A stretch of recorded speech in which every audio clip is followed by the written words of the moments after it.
फिर अब इस कमोशन के यहाँ पर खत्म हो जाने के बाद एम्परर के जितने भी आदमी थे वो सभी यहाँ से चले गए, जिसके बाद ये कैसल फिर से ड्यूक शक्सेन का हो गया। फिर हमें उसके अगले दिन सुबह का सीन दिखाते हैं जहाँ पर वो लड़की यानी ईवी सॉन्ग को उठाने के लिए आई थी। वो कहती है कि यंग मास्टर उठने का समय हो गया। वो अपनी आंख मलते हुए कहता है कि तुम्हारा शुक्रिया कि तुम मुझे यहाँ पर उठाने के लिए आई हो, पर वो हिचकिचाते हुए कुछ कहने की कोशिश कर रही थी। ये देखकर वो उससे पूछता है कि यहाँ पर कुछ है जो कि तुम मुझसे कहना चाहती हो, तो वो हिचकिचाते हुए कहती है कि थैंक यू, क्योंकि मेरे जैसे किसी के लिए यहाँ पर आपको सर्व करना यंग मास्टर सच में ये काफी ज्यादा बड़े गर्व की बात है। सॉन्ग थोड़ा कंफ्यूज उसकी तरफ देखते हुए सोचता है क्या वो ये कहने में यहाँ पर हेजिटेट कर रही थी। वैसे इस दुनिया में आए हुए मुझे काफी लंबा समय हो चुका है, पर फिर भी इन चीजों की मुझे बिल्कुल भी आदत नहीं है और मेरे पास कोई और चॉइस नहीं है। मुझे यहाँ पर इस तरीके से दिखाना होता है जैसे की सारी चीजें पूरी तरह से ठीक है। इसलिए वो बिल्कुल किसी बच्चे की तरह कहता है कि ईवी तुम्हारा बहुत बहुत शुक्रिया, और साथ ही सोचता है कि ड्यूकल फैमिली का सबसे ज्यादा बड़ा लड़का होने की वजह से मुझे ये चीज समझनी होगी कि आखिर जो मैं वजन लेकर घूम रहा हूँ वो कितना ज्यादा भारी है, और मुझे वो सब करना चाहिए जो कि मैं यहाँ पर लोगों की मदद के लिए कर सकता हूँ। और अगर इसके लिए मुझे यहाँ पर एम्पायर को भी तबाह करना पड़े तो शायद मुझे ये करना चाहिए। जिसके बाद हमें एलन के ऑफिस का सीन दिखाते हैं जहाँ पर वो उससे कहता है कि मुझे भी इस चीज के ऊपर भरोसा है कि तुम सच में काफी ज्यादा कमाल के लड़के हो, पर हाल ही में जो ये हादसा हुआ था वो सच में काफी ज्यादा अजीब था। तो सॉन्ग मुझे बताओगे कि आखिर असल में ये क्या था? तो वो थोड़ी देर सोचने के बाद उससे कहता है अगर वो दूसरी दुनिया का हीरो डिवाइन सोर्समैन से लड़ते हुए वहाँ पर मारा ना गया होता तो उसका नेक्स्ट टारगेट हमारी टेरिटोरी होती, यानी ड्यूक ऑफ सक्सेस की।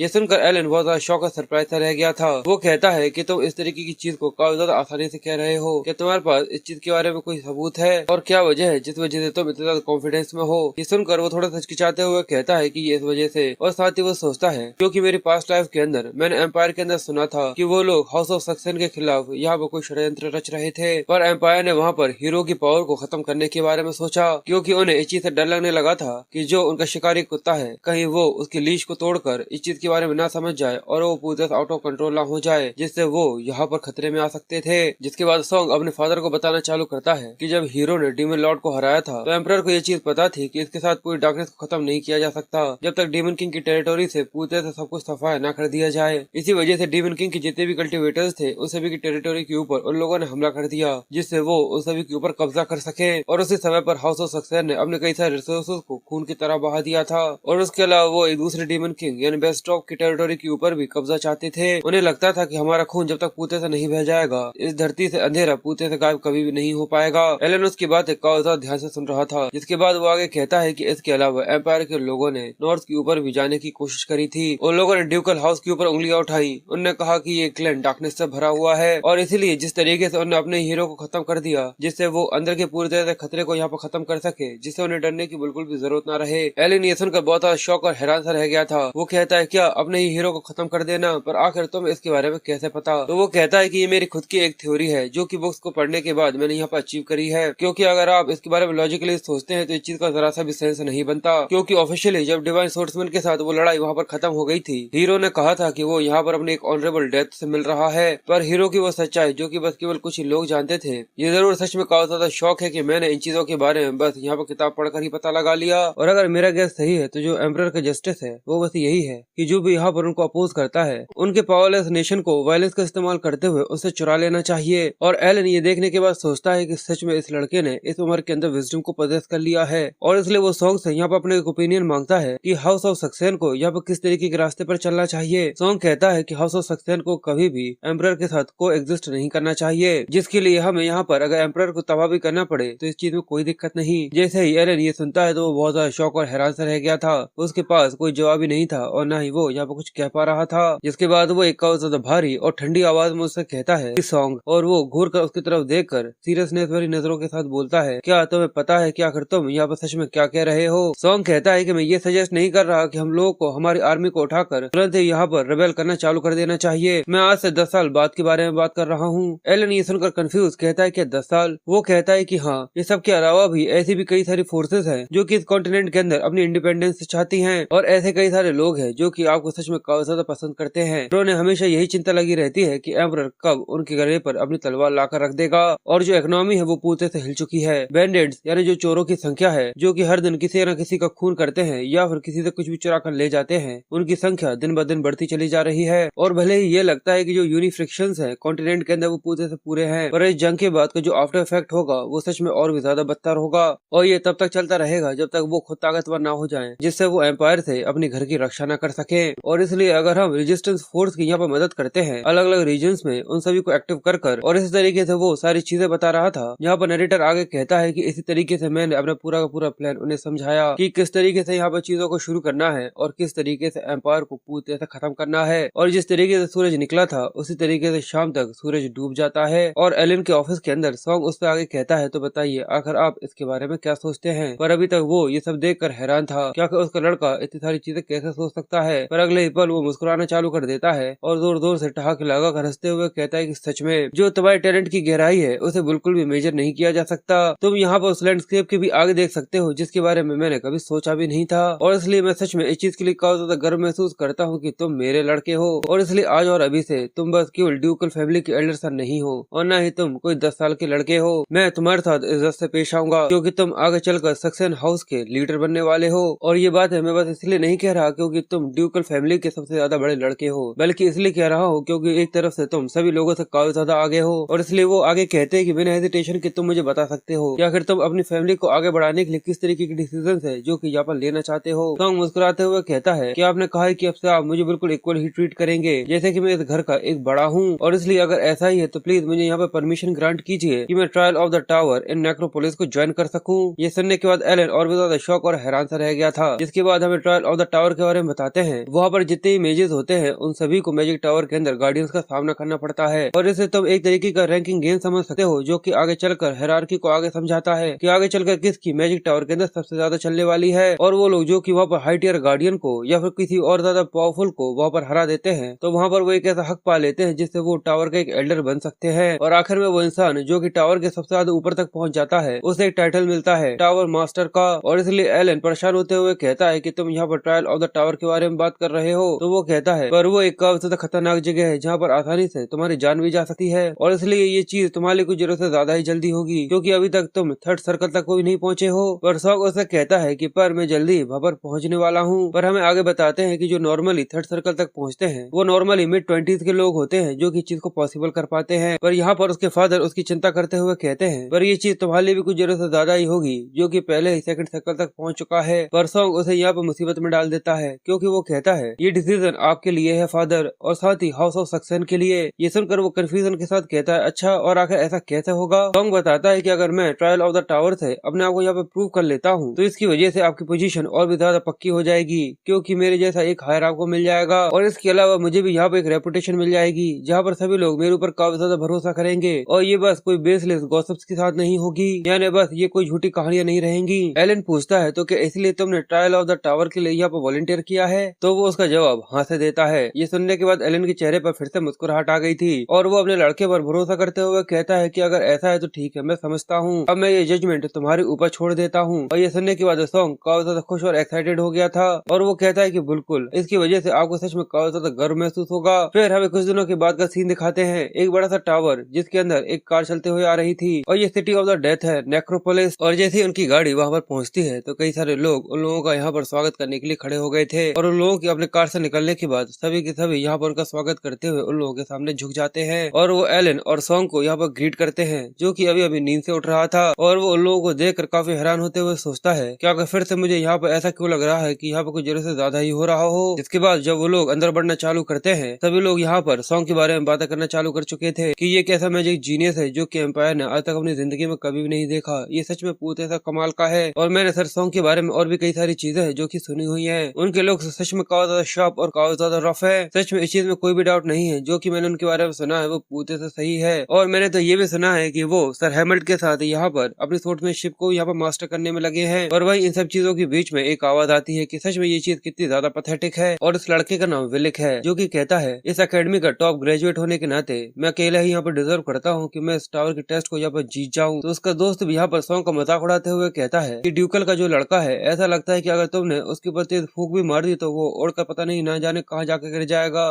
और वहाँ पर एक लड़की खड़ी हुई थी जो कि उन लोगों का स्वागत कर रही थी, और इस लड़की का नाम एरिस है, जिसको देख एलन कहता है कि तुमसे मिले हुए काफी लंबा समय हो गया। तो वो भी कहती है कि सच में आपसे यहाँ पर मिलकर मुझे काफी ज्यादा अच्छा महसूस हो रहा है, और हमें इसके बारे में डिटेल में बताया जाता है कि ये इस टावर की एल्डर है और साथ ही एलन की सेक्रेटरी भी। और जब ब्लैक ड्यूक यहाँ पर नहीं रहता तो टावर के जितने भी अफेयर्स होते हैं उन सभी पर बस यही नजर रखती है। एलन सॉन्ग को बताता है कि जो ये टेस्ट यहाँ पर होने वाला है यही है जो कि तुम्हें यहाँ पर असिस्ट करेगी। ये सुनकर वो कहता है कि ठीक है। जिसके बाद वो आगे बढ़ते हुए आयरिस से कहता है कि प्लीज मेरा अच्छी तरीके से ख्याल रखिएगा। तो वो भी आगे बढ़ते हुए कहती है कि बिल्कुल, चलिए इस तरफ चलिए। और यहाँ पर अकेडमी के 59 ग्रेजुएट्स हैं जो कि यहाँ पर तुम्हारे साथ इस टेस्ट को देने के लिए वेट कर रहे हैं। और ये कहने के बाद जैसे आयरिस वहाँ पर गेट खोलती है तो वहाँ पर एरेना के अंदर कई सारे लड़के लड़कियां खड़े हुए थे जो कि काफी देर से वहाँ पर वेट कर रहे थे। आयरिस आगे कहती है ये सभी वो कॉम्पिटिटर्स है जो कि इस टावर के टेस्ट देने के लिए आए हैं। जिसके बाद वो आगे बढ़कर ऊपर से सभी लोगों को ग्रीट करते हुए उन लोगों को यहाँ पर आने के लिए उन लोगों का स्वागत करती है, और साथ ही अपने बारे में भी बताती है कि वो इस टावर की एक एल्डर है और ब्लैक ड्यूक के यहाँ पर एब्सेंट होने पर टावर में जितनी भी चीजें होती हैं उन सभी पर नजर रखती है। जिसके बाद वो फर्स्ट फ्लोर के टेस्ट के बारे में यहाँ पर एक्सप्लेन करना चालू करती है और बताती है कि सबसे पहले सभी लोग यहाँ पर लाइफ पॉइंट नेकलेस को अपने गले के अंदर डाल लो, क्योंकि जो ये टेस्ट होने वाला है वो एक बैटल रॉयल स्टाइल के अंदर होगा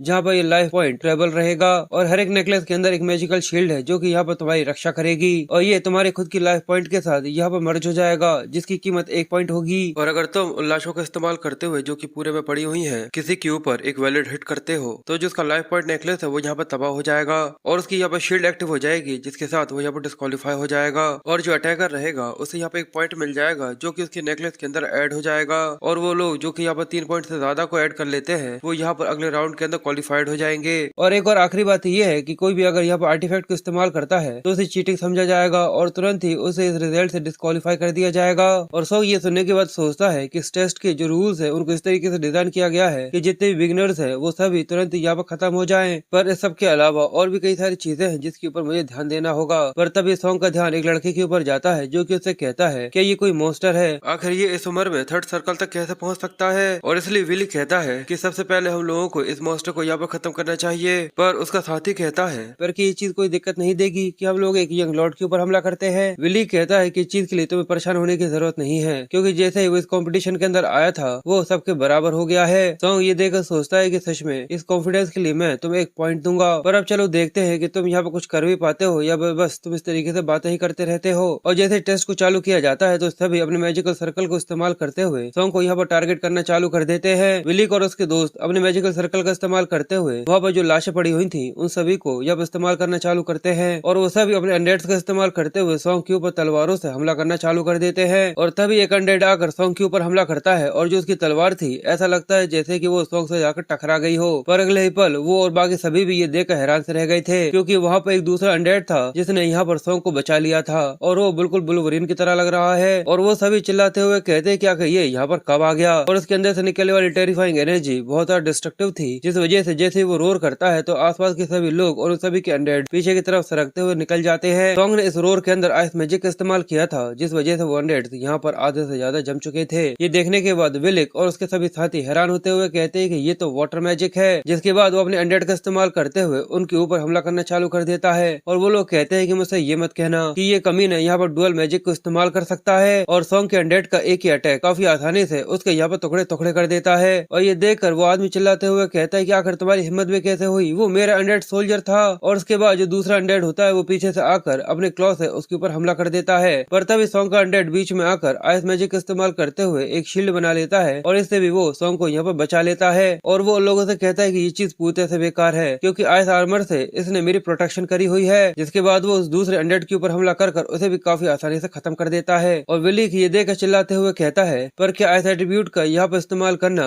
मैजिक चीटिंग नहीं होगी? क्या तुमने यहाँ पर रूल का वायलेशन नहीं किया है? क्या यहाँ पर black magic of undead revival और अनडेड रिवाइवल एनहेंसमेंट को इस्तेमाल करने के बजाय किसी और मैजिक को इस्तेमाल करना पूरी तरह फॉरबिड नहीं है? सॉन्ग ये सुनकर कहता है क्या अच्छा ऐसा है? और वो आयरिस से पूछता है कि यहाँ पर सच में कोई ऐसा भी रूल है कि यहाँ पर तुम डार्क मैजिक के अलावा कोई और दूसरा एट्रीब्यूट इस्तेमाल नहीं कर सकते? पर वो बस चुपचाप तो उसको देख रही थी, वो लोगों से कुछ भी नहीं कहती। इसलिए वो उससे कहता है देख ऐसा लगता नहीं है कि यहाँ पर कोई इस टेस्ट को रोकने वाला है, मुझे लगता है कि मैं यहाँ पे पूरी तरह से सही हूँ। और ये देखने के बाद उन लोगों को और भी ज्यादा गुस्सा आना चालू हो गया था, क्योंकि वो यहाँ पर बस केवल डार्क मैजिक इस्तेमाल कर पा रहे थे और सॉन्ग यहाँ पर डुअल मैजिक का इस्तेमाल कर रहा था। इसलिए वो अपने साथियों को ऑर्डर देते हुए कहता है कि तुम अपने अनडेड सोल्जर्स से यंग मास्टर को रोको और मैं उसके ऊपर हमला करने की कोशिश करता हूँ। और ये सुनते ही तीनों अनडेड्स सीधे ही सॉन्ग के ऊपर हमला करने के लिए आगे बढ़ जाते हैं। और जब वो सभी उसके पास पहुंच गए थे तो वो चिल्लाकर कहता है कि बस ये एक ही दुश्मन है, हम लोग यहाँ पर हमारे नंबर से इसे यहाँ पर आसानी से खत्म कर सकते हैं। पर सॉन्ग ये देखकर थोड़ा सा परेशान होते हुए कहता है कि अगर सोचा जाए तो ये चीज सच में काफी बुरी है कि यहाँ पर आर्टिफैक्ट को इस्तेमाल करना पूरी तरह फॉरबिडन है। और इसलिए वो सभी अनडेड्स को अपनी तरफ बढ़ता हुआ देखकर कहता है, सच में लगता है कि अब मुझे यहाँ पर यही करना पड़ेगा, बस यही एक रास्ता है। और ये कहते ही वो आगे बढ़कर सीधे ही उस सभी ज़ॉम्बीज़ के बीच में से निकलकर सबसे पीछे आ जाता है। और फिर एक अनडेड अपनी तलवार लेकर सीधे ही उसके सामने खड़ा हुआ था, जिसको देखकर बस उसके चेहरे पर मुस्कुराहट दिख रही थी, क्योंकि जैसे ही वो अपनी तलवार को घुमाता है तो सॉन्ग बड़े ही आराम से उसके इस अटैक को यहाँ पर ब्लॉक कर लेता है। और फिर अपने हाथ में डार्क मैजिक को इस्तेमाल करते हुए कहता है कि मैंने तुम्हें पकड़ लिया।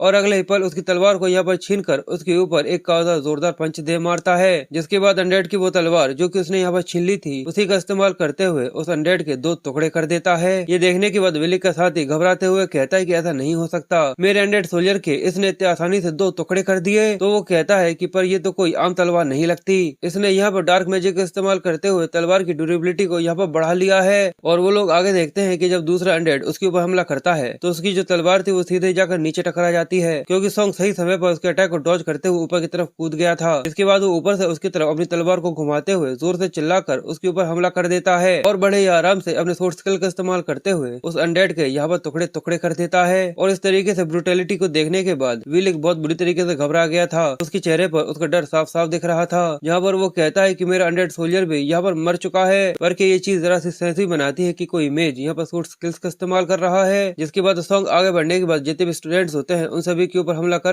उन सभी के यहाँ पर लाइफ फोर्स को चुराना चालू कर देता है। और कुछ ही देर में बस विलिक को छोड़कर बाकी सभी यहाँ पर हार चुके थे। ये देखकर वो घबरा गया था और जोर से चिल्लाते हुए कहता है कि प्लीज मैं तुमसे यहाँ पर भीख मांगता हूँ, प्लीज मुझे जाने दो। पर सॉन्ग अपनी तलवार को उसकी तरफ आगे बढ़ाते हुए कहता है कि कम ऑन, ऐसा तो नहीं है कि तुम असल में सच में यहाँ पर मरने वाले हो। और ये कहकर वो उसकी तरफ जो बढ़ रहा था ये देखकर विलिक बहुत बुरी तरीके से घबरा रहा था। जिसके बाद हमें उसके चिल्लाने की आवाज सुनाई देती है, क्योंकि सॉन्ग ने अपनी तलवार का इस्तेमाल करते हुए उसके ऊपर हमला कर दिया था, जिसकी वजह से उसके सिर के ऊपर एक काफी ज्यादा बड़ा सा घुमड़ा पड़ गया था। और वो रोते हुए कहता है कि मॉन्स्टर, तुम एक मॉन्स्टर हो। और इसी के साथ जो उसका नेकलेस था उसके भी यहाँ पर 2 टुकड़े हो जाते हैं। जिसके बाद यहाँ पर रिजल्ट अनाउंस करना चालू कर चुके थे, क्योंकि वहाँ पर जो आखिरी बचा वो इंसान था सॉन्ग के अलावा वो भी यहाँ पर हार चुका था। और बताते हैं कि सॉन्ग ही अकेला ऐसा है जो कि यहाँ पर 60 पॉइंट के साथ नेक्स्ट राउंड में जा पाएगा। और ये देखकर सभी लोग बस उसके लिए यहाँ पर चेयर करने में लगे हुए थे। और ये देखकर सॉन्ग भी कहता है इस तरीके से देखना सच में काफी ज्यादा कमाल का है। और सॉन्ग ये देखकर कहता है कि जरा मुझे करीब से देखो, ये जगह तो बस मेरा पहला कदम है। फिर हमें टावर के सेकंड ट्रायल के बारे में बताया जाता है, जहाँ पर हम एक काफी ज्यादा बड़े से गोलम को दिखाया गया था। एक ऐसा टेस्ट जहाँ पर एक गार्डियन को हराना होता है, द फ्लैश गोलम। पर आमतौर पर ये होता है कि जितने भी बच्चे फर्स्ट राउंड के अंदर बच जाते हैं वो सब एक दूसरे का साथ देते हुए इसको यहाँ पर हराते हैं। पर सॉन्ग ये देखकर थोड़ा परेशान था, क्योंकि उसने वापस सभी को हरा दिया था। इसी वजह से अब सॉन्ग ही था जो कि बस यहाँ पर अकेला रहकर आगे बढ़ पाएगा, और उसे अकेले यहाँ पर गार्डियन का सामना करना पड़ रहा था। और वो बताता है कि फर्स्ट राउंड के नियम से थोड़ा सा अलग ये है कि यहाँ पर जितने भी तरीके की मैजिक है उन सभी को इस्तेमाल किया जा सकता है, पर अभी भी आर्टिफैक्ट का इस्तेमाल करना पूरी तरह से बैन है। पर अभी के लिए इतनी चीजें ही मेरे लिए पूरी तरह से काफी हैं। और ये कहते ही वो अपनी डार्क मैजिक का इस्तेमाल करते हुए उसके ऊपर हमला करने के लिए कहता है। और जब वो गोलम सॉन्ग के ऊपर हमला कर रहा था तो ये देखकर वो अपनी डार्क एनर्जी को रिलीज करते हुए सोचता है यही मेरे पास एक मौका है जहाँ पर मैं अपने थर्ड सर्कल को फॉर्म कर सकता हूँ और अपने ट्रू पोटेंशियल को टेस्ट कर सकता हूँ। और जैसे उस गोलम का अटैक आकर उसे टकराता है वहाँ पे काफी ज्यादा बड़ा धमाका हुआ था। पर अगले पल वो गोलम भी ये देखकर थोड़ा सा कंफ्यूज रह गया था, क्योंकि वहाँ पर काफी ज्यादा पर्पल डार्क एनर्जी निकलना चालू हो जाती है और जो उसका हाथ था वो यहाँ पर काफी ज्यादा जोर से जलने लगा था, जिस वजह से वो घबरा कर पीछे की तरफ घूम जाता है और वो अपने हाथ को देखकर थोड़ा सा कंफ्यूज हो रहा था। और सॉन्ग ने यहाँ पर अपने दूसरे स्किल का इस्तेमाल किया था, यानी करप्शन एक्सेलरेशन। एलन जो कि दूर से ये सब देख रहा था वो भी ये देखकर हैरान था, और एरिस भी ये देखकर हैरान होते हुए कहती है कि ये मैजिक जो कि यहाँ पर यंग लॉर्ड ने भी इस्तेमाल किया है ये कोई आम स्पेल नहीं है। पर आखिर उन्हें अपने टारगेट को यहाँ पर काटने के बजाय सड़ाने के बारे में क्यों सोचा, क्योंकि अगले ही पल जो गोलम था उसका शरीर यहाँ पर सड़ना चालू हो जाता है। ऐसा लगता है जैसे कि एसिड की जो पॉप्स है उसके अंदर फटने लगे हैं। और वो भी ये देखकर काफी हैरान था और वो काफी सरप्राइज हो गया था कि अगले ही पल वो दर्द में चिल्लाते हुए वहाँ पर गिर जाता है और वो गोलम धीरे धीरे कर वहाँ पर सड़ने लगा था। और सॉन्ग बताता है कि मेरे पास लाइफ के अंदर जिन मॉन्स्टर्स का मैं यहाँ पर सामना कर रहा था तो उन सभी के ऊपर फायर आर्म्स का इस्तेमाल करने के अलावा एक और स्ट्रेटेजी की थी, और वो की थी एक बायोकेमिकल फायरवेयर। पर इसी की वजह से वो अपनी नाक पर भी उंगली रख लेता है, क्योंकि जो इसकी बदबू थी वो सच में काफी ज्यादा बेकार थी। पर क्या सच में उन लोगों को इस चीज के बारे में एहसास भी है कि जो बायोकेमिकल का हॉरर है वो बस केवल डार्क मैजिक के साथ ही एक्सप्रेस किया जा सकता है। और उस दिन सॉन्ग ने अपने ट्रायल को कंप्लीट करने के साथ यहाँ पर एक रिकॉर्ड भी तोड़ दिया था, जब वो 10th राउंड के अंदर पहुंच गया था, जिसके बाद उसे 4 दिन आराम करने के लिए दिए गए थे, जिसके बाद वो 11th फ्लोर के अंदर जा सकता था। और इस सब के बीच में यहाँ पर एक काफी ज्यादा खतरनाक मैसेकर हुआ था फर्स्ट राउंड के अंदर। उसी को रिकवर करने के लिए एक काफी ज्यादा रेयर री एग्जामिनेशन रखा गया सभी 59 एग्जामिनीज के साथ। और उस रात जब ट्रायल यहाँ पर खत्म हो चुका था, सॉन्ग को एक झरने के पास खड़ा हुआ दिखाते हैं। तब सिपिया वहाँ पर घूमते हुए आ जाती है, जो कि सॉन्ग को आवाज दे रही थी, और वो कहती है कि सच में आज ट्रायल के अंदर तुमने काफी ज्यादा कमाल की परफॉर्मेंस दिखाई। तो सॉन्ग भी उसको वहाँ पर देखकर काफी ज्यादा खुश था, और वो उससे कहता है कि तुम्हारा बहुत बहुत शुक्रिया, ये सब बस केवल तुम्हारी टीचिंग्स की वजह से ही हुआ है। तो वो कहती है कि तुम्हारा बहुत बहुत शुक्रिया इस तरीके से मुझसे चीजें सीखने के लिए। जिसके बाद सॉन्ग सिपिया से कहता है कि टीचर, मैं यहाँ पर आपसे एक चीज पूछना चाहता हूँ, क्या आप मेरे साथ यहाँ पर डेट पर चलेंगी? जैसे वो ये सुनती है तो वो थोड़ी सी कंफ्यूज और थोड़ी सी शर्मसार हो गई थी। वो कहती है क्या एक डेट? तो सॉन्ग कहता है कि बिल्कुल, यहाँ पे एक फेस्टिवल होने वाला है सिटी के अंदर। ये सुनने के बाद वो भी थोड़ी सी हिचकिचाते हुए कहती है अगर ऐसा तो चलो वहाँ पर चलते हैं। और ये सुनकर सॉन्ग यहाँ पर खुश होना चालू हो गया था, और वो सोचती है कि एक डेट, मुझे ऐसा नहीं लगता कि ये चीज पूरी तरह से गलत है, क्योंकि असल में सॉन्ग अभी भी काफी ज्यादा छोटा है कि उसे ये पता हो कि असल में डेट का मतलब क्या होता है। पर दूसरी तरफ सॉन्ग तो वहाँ पर एड़ा बनकर पेड़ा खाने में लगा हुआ था। वो सोचता है शायद काला दिल होने का यही मतलब होता है। जिसके बाद हमें नेक्रोपोलिस के सिटी फेस्टिवल का सीन दिखाते हैं, जहाँ पर पूरे में उजाला ही उजाला हो रहा था, और सभी लोग वहाँ पर इस चीज को एंजॉय करते हुए पूरे में घूम रहे थे। और साथ ही आसमान में काफी ज्यादा फटाकों के साथ इस फेस्टिवल को काफी ज्यादा अच्छी तरीके से एंजॉय किया जा रहा था। और वहीं पर सॉन्ग और सिपिया घूम रही थी, जहाँ पर सिपिया कहती है कि तुम काफी ज्यादा खतरनाक ट्रायल्स का सामना कर रहे हो, क्या तुम थके नहीं हो? वो कहता है कि नहीं, मैं पूरी तरह से ठीक हूँ। और इसके अलावा अभी भी वहाँ पर नेक्स्ट ट्रायल के शुरू होने में काफी दिन बचे हुए हैं। ये सुनकर वो कहती है अगर ऐसा है तो सच में ये तो काफी ज्यादा अच्छी बात है। और इसी तरीके से घूमते हुए वो पार्क के कोने के अंदर आ गए थे, जहाँ पर जो चांद का सीन था वो सच में काफी ज्यादा अच्छा लग रहा था। और ये देखकर वो कहती है कि सच में आज का चांद काफी ज्यादा खूबसूरत है, सच में जैसा कि तुमने कहा था। जिसके बाद सॉन्ग पीछे की तरफ घूमते हुए कहता है कि सच में इस तरीके से बातों को आगे बढ़ाना काफी ज्यादा मुश्किल है, और ऐसा बिल्कुल भी नहीं है कि कोई साइलेंस फीलिंग्स है जो कि यहाँ पर अवेकन हो रही हैं। सिपिया के साथ इस तरीके से बात करना हमेशा से ही बिल्कुल ऐसा ही रहा है, और या फिर ये सब इस वजह से भी हो सकता है क्योंकि वो हमेशा ही मुझ पर काफी ज्यादा भरोसा करती है, और इसलिए मैं बस उसके थोड़े से और करीब होना चाहता हूँ। और हमें कुछ दिन पहले का सीन दिखाते हैं, जहाँ पर उसने थर्ड सर्कल को अचीव कर लिया था। वो अपनी बालकनी में बैठा हुआ ट्रेन कर रहा था, और वो कहता है कि मुझे उस चीज का सामना करना पड़ रहा था जिसका टीचर सिपिया ने मुझसे पहले भी कहा था, वो लैंडस्केप ऑफ माइंड का। यहाँ पर उसको कॉन्सेंट्रेट करने की वजह से नाक से काफी ज्यादा खून आना चालू हो गया था। वो यहाँ पर खांस रहा था, और वो कहता है कि बस अब एक ही लिमिट है जिसको मुझे यहाँ पर क्रॉस करना होगा, और उसके लिए तुम्हें यहाँ पर सेकंड सर्कल से भी ज्यादा माना को रिलीज करना जरूरी है, और बस केवल माना की ओवरफ्लो की वजह से ही तुम थर्ड सर्कल तक पहुँच सकते हो। और इसी चीज का ध्यान रखते हुए सॉन्ग यहाँ पर अपनी पूरी कॉन्सेंट्रेशन में लगा हुआ था, और तब इस सब के बीच में ही उसे ऐसा लगता है जैसे कि कोई तलवार है जो कि उसके शरीर के आर पार चली गई हो। और वो कहता है कि बिल्कुल ये तलवार, और उसे वो सीन याद आता है, और अगले पल वो वहाँ पर बर्फ में खड़ा हुआ था। ऐसा लगता है जैसे कि वो कोई सुनसान सी जगह पर आ गया हो। वो काफी हैरान पीछे की तरफ घूमते हुए कहता है कि आखिर आखिर मैं कहाँ पर हूँ? और वहाँ पर ठंडी बर्फ के अलावा और सूखे पेड़ों के अलावा कुछ भी नहीं दिख रहा था, और वो सोच रहा था कि तुम मेरे मन की ढलान को रिवील करने के लिए कुछ भी नहीं कर सकते, इसलिए मैं ये चीज समझ रहा हूँ। और यही असल में मेरे मन की ढलान है, जिसके अंदर मेरी दुनिया की लाइटमेंट है। पर शुरुआत से ही मेरी दुनिया के अंदर ऐसा कुछ भी नहीं था जिसके ऊपर मैं ज्यादा ध्यान दे सकूं, और इस खाली से दुनिया के अंदर बस केवल टीचर सिपिया ही थी जिसने अपना हाथ मेरे लिए आगे बढ़ाया था, और शायद ये सब इसी वजह से है। सिपिया उसे वहाँ पर खड़ा हुआ देखकर थोड़ी सी कंफ्यूज थी, इसलिए वो उसके पास आकर उससे कहती है कि सारी चीजें पूरी तरह से ठीक है, और इसलिए वो सोचता है कि शायद मैं ये चाहता हूँ कि इसी वजह से जो मेरी टीचर सिपिया है वो मेरी पूरी दुनिया को यहाँ पर रोशन कर दे। और वो टीचर सिपिया से कहता है कि टीचर आई लव यू। जैसे वो ये सुनती है तो वो थोड़ी सी कंफ्यूज और शौक सी रह गई थी, और अगले ही पल वो उससे कहती है कि आखिर आखिर तुम ये क्या कह रहे हो? तो सॉन्ग मुस्कुराते हुए कहता है कि टीचर मैं ये कह रहा हूँ आई लव यू, और वो तो बस इसका मतलब निकालने की कोशिश कर रही थी, जिस वजह से वो और भी ज्यादा कंफ्यूज होती जा रही थी। और अगले ही पल उसके चेहरे पर भी यहाँ पर मुस्कुराहट आ जाती है, और वो हंसते हुए आकर सॉन्ग को गले लगा लेती है और कहती है शायद मैं ये समझ गई, मैं भी तुम्हें काफी ज्यादा पसंद करती हूँ, तुम सच में एक काफी ज्यादा अच्छे बच्चे हो। और ये सुनकर वो उसके गले लग गया था, और वो कहता है कि टीचर आपका बहुत बहुत शुक्रिया। और साथ ही वो सोचता है कि अपनी दूसरी जिंदगी को अपनी पीक तक जीना सच में काफी ज्यादा कमाल की चीज होती है। जिसके बाद हमें इस सब के कुछ दिन के बाद का सीन दिखाते हैं कि नेक्रोपोलिस के अंदर सॉन्ग का 11th ट्रायल चल रहा था, जिसकी वजह से वो काफी ज्यादा थक गया था, और वो परेशान होते हुए सोचता है कि इससे ज्यादा सिपिया और मेरे बीच में कुछ भी डेवलप नहीं हुआ, और ये चीज जरूर उसने इसलिए नकार दी थी क्योंकि ये कोई 10 साल के बच्चे का कोई चाइल्डिश क्रश है और कुछ नहीं, और उसकी नजरों में मैं अभी ट्रू फीलिंग्स को समझने के लिए काफी ज्यादा छोटा हूँ, और मैंने मैंने ये सब बस अपने नेक्स्ट ट्रायल के ऊपर फोकस करने के लिए किया था, और अब यहाँ पर सॉन्ग को अपने सामने एक आदमी का सामना करना था, और जो भी यहाँ पर जीतेगा वो अगले राउंड के अंदर जा सकता है। और ये थर्ड सर्कल मास्टर है जिसका नाम एल्ब्रेट है, जो कि उससे कहता है, यंग लॉर्ड तुम्हारा सामना करना सच में एक गर्व की बात है, पर क्योंकि तुम एक बच्चे हो तुम मुझसे ये एक्सपेक्ट मत करना कि मैं तुम्हारे पर जरा से भी नरमी बरतूंगा। पर सॉन्ग तो यहाँ पर सच में काफी ज्यादा खुश था, और वो बताता है कि जो मेरा 11th फ्लोर का ट्रायल है उसके अंदर हम लोग यहाँ पर आर्टिफैक्ट को इस्तेमाल कर सकते हैं, और यहाँ पर जो हमारी फुल्ली पावर्स है उन्हें भी यहाँ पर परमिट किया जाएगा। इस वजह से जो लाइफ नेकलेस है वो भी चीज की गारंटी नहीं लेता कि वो टेस्टर की पूरी तरह से रक्षा कर सकता है। और अब क्योंकि आर्टिफैक्ट की रिस्ट्रिक्शन को यहाँ पर हटा दिया गया है तो मैं यहाँ पर ये दिखा सकता हूँ कि आखिर हम लोगों के बीच में कितना ज्यादा ओवरवेलमिंग गैप है अपनी पूरी ताकत दिखाकर। और जैसे इस ड्यूल को यहाँ पर स्टार्ट करते हैं, एल्बर्ट तुरंत ही सॉन्ग के ऊपर हमला कर देता है, जिस वजह से वहाँ पर काफी ज्यादा बड़ा और गहरा धमाका हो गया था। और वो सॉन्ग को यहाँ पर गाइड करते हुए कहता है कि तुम्हें काफी ज्यादा सावधान रहने की जरूरत है, और ये चीज बिल्कुल भी तुम्हें वैसी महसूस नहीं होगी कि जो एकेडमी के ग्रेजुएट्स हैं जिनका तुमने पहले सामना किया है।